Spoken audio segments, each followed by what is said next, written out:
warahmatullahi wabarakatuh. Salam sejahtera untuk kita semua. Yang terhormat Ibu Dr. Hajah Syamsida MPD selaku dosen pembimbing pada mata kuliah perkembangan peserta didik. Pertama-tama, izinkan saya memperkenalkan diri terlebih dahulu. Nama saya Marwa Rasyifaah dengan NIM 210208500004 dari kelas 01 Pendidikan Kesejahteraan Keluarga Fakultas Teknik Universitas Negeri Makassar. Pada kesempatan kali ini, saya akan memaparkan penjelasan tentang kasus terkait gangguan mental mengakibatkan kuliah terhenti. Baiklah, untuk mempersingkat waktu, langsung saja kita masuk pada topik pembahasan. Latar belakang masalah. Mahasiswa adalah masa di mana usia remaja yang berada dalam fase transisi yang proses mencari jati diri. Selain itu, remaja juga adanya perkembangan secara kognitif dan juga emosi ini dapat membuat remaja masih labil dan mendapatkan suatu stresor. Proses transisi ini akan berlangsung di perguruan tinggi sebagai wadah untuk menuntut ilmu menurut Ali M. dan Assorsi M. 2010. Kesehatan mental adalah suatu keadaan batin yang terus-menerus dalam keadaan tenang, aman, dan tentram. Dengan cara untuk mendapatkan ketenangan batin bisa dilakukan dengan cara penyesuaian diri. Menurut WHO, gangguan mental terdiri dari berbagai masalah dan berbagai gejala yang dialami setiap individu yang menderita gangguan mental. Pada umumnya, mereka ditandai dengan beberapa gabungan abnormal pada pikiran, emosi, perilaku, dan hubungan pada orang lain. Adapun topik pembahasan yang akan saya paparkan yaitu dalam kajian teori yang membahas apa itu gangguan mental, bagaimana gejala awalnya, apa dampak gangguan mental, dan bagaimana jenis gangguan mental. Topik pertama, gambaran kasus gangguan mental. Kedua, estimasi solusi, dan terakhir kesimpulan. Kajian teori yang pertama yaitu definisi gangguan mental. Menurut Satwa dan Sonberg tahun 1998, gangguan mental merupakan suatu masalah kesehatan yang menyebabkan ketidakmampuan psikologi atau perilaku yang ditimbulkan akibat gangguan pada fungsi sosial, psikologis, genetik, fisik, atau kimiawi, serta biologis. Tong 2011. Kedua, mental memiliki arti yang berhubungan dengan watak dan batin manusia. Dari kata lain mens atau mentis berarti jiwa, nyawa, suksam, roh, semangat. Adapun istilah mentalitas menurut KBBI Kamus Besar Bahasa Indonesia bermakna aktivitas jiwa, cara berpikir dan berperasaan. Gangguan ini bisa ringan hingga parah yang dapat mempengaruhi kemampuan seseorang dalam menjalani kehidupan sehari-hari, termasuk melakukan kegiatan sosial, pekerjaan, hingga menjalani hubungan dengan keluarga. Meski rumit, gangguan kesehatan mental termasuk penyakit yang dapat diobati. Bahkan, sebagian besar penderita mental disorder masih dapat menjalani kehidupan sehari-hari selayaknya orang lain. Gejala awal gangguan mental. Yang pertama, sering merasa sedih dan berubah mood yang sangat drastis. Kedua, kelelahan yang berlebih, kurang konsentrasi, dan halusinasi. Ketiga, stres yang berlebihan serta kerap merasa putus asa. Gejala awal gangguan mental yang selanjutnya yaitu tidak mampu memahami situasi dan menarik diri dari lingkungan sosial. Selalu merasa khawatir dan selalu merasa bersalah yang berlebihan. Terakhir, marah yang tak terkendali, rentan melakukan kekerasan, dan berpikir untuk bunuh diri. Selain gejala terkait mental, tanda-tanda terkait kesehatan fisik pun kadang muncul pada penderita mental disorder. Ini termasuk sakit perut, sakit atau nyeri punggung, sakit kepala atau nyeri di bagian lain dari tubuh yang tidak diketahui penyebab pastinya. Kajian teori berikutnya yaitu dampak gangguan mental. Yang pertama, perasaan tidak bahagia dalam hidup serta banyak konflik dengan keluarga. Kedua, kesulitan menjalin hubungan sehingga terasingkan dari kehidupan sosial. Yang ketiga, muncul keinginan untuk mencelakai diri sendiri dan orang lain. Keempat, terjerat banyak hukuman dan keuangan. Kelima, kecanduan obat-obat terlarang.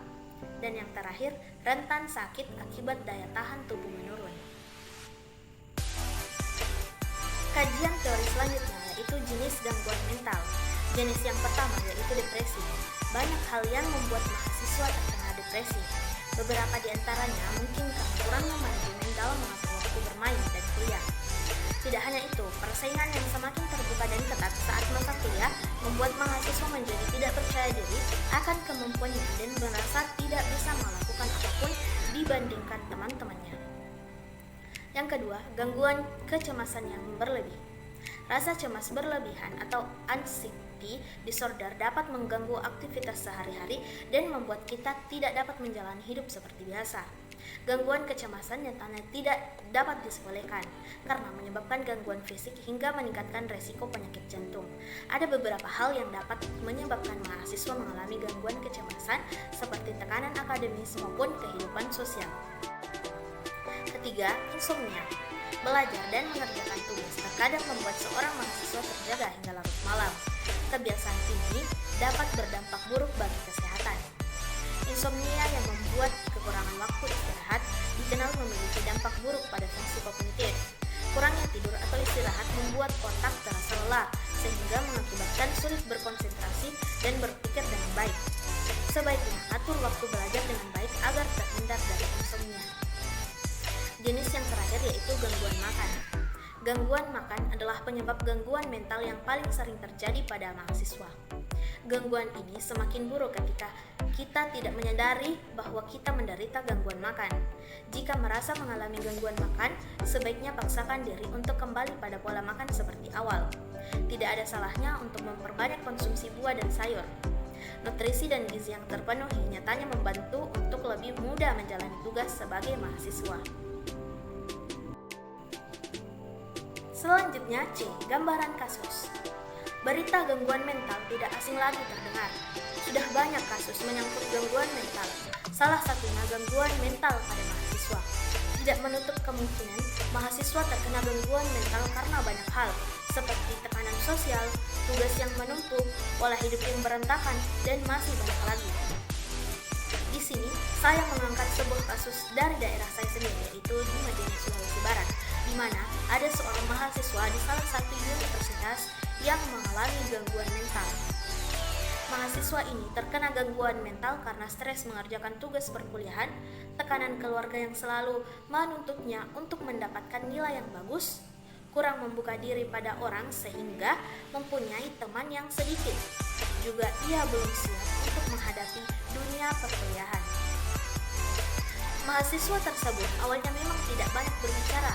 Lama-kelamaan karena banyaknya tekanan tersebut, ia menjadi sakit-sakitan, sering merasa sedih, kurang konsentrasi. Di tengah keramaian, ia selalu pusing dan ia selalu berputus asa dalam segala hal. Dia menganggap ia tak bisa lagi menyelesaikan tugasnya. Ia tak sanggup lagi untuk berkuliah dan ia pun memutuskan untuk berdiam diri di kamar sampai saat ini sehingga perkuliahannya terhenti.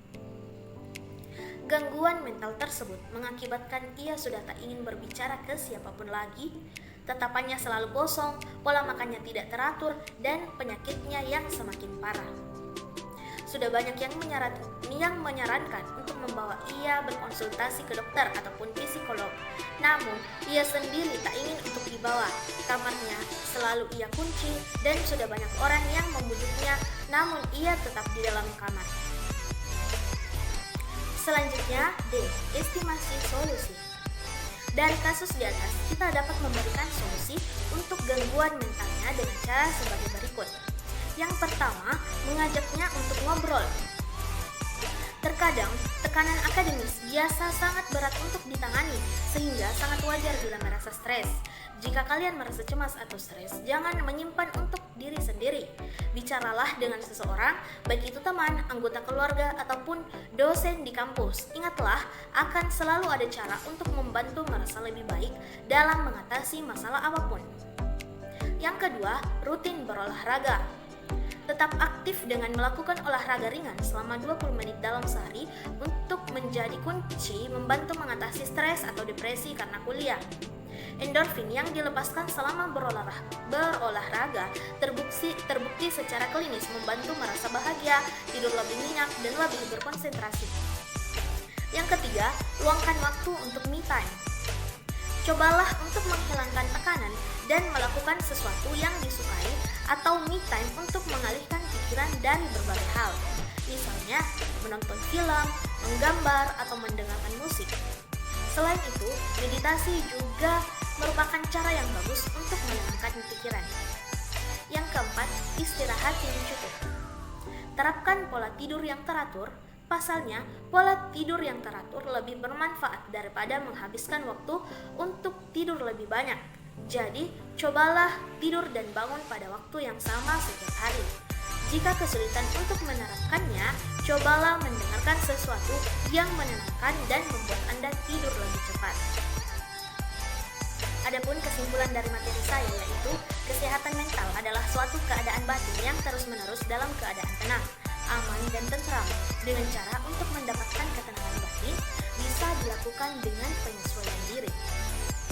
Ada beberapa faktor yang menyebabkan gangguan mental seperti depresi, insomnia, gangguan kecemasan, lingkungan yang kurang mendukung, dan masih banyak lagi.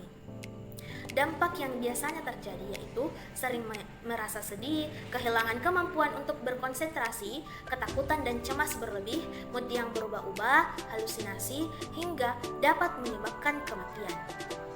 Maka dari itu, kita harus menjaga kesehatan mental kita karena mental yang sehat akan membuat pikiran menjadi positif sehingga tubuh akan berfungsi dengan baik secara emosional, psikologi, sosial, dan akan mempengaruhi cara berpikir, merasakan, dan berperilaku.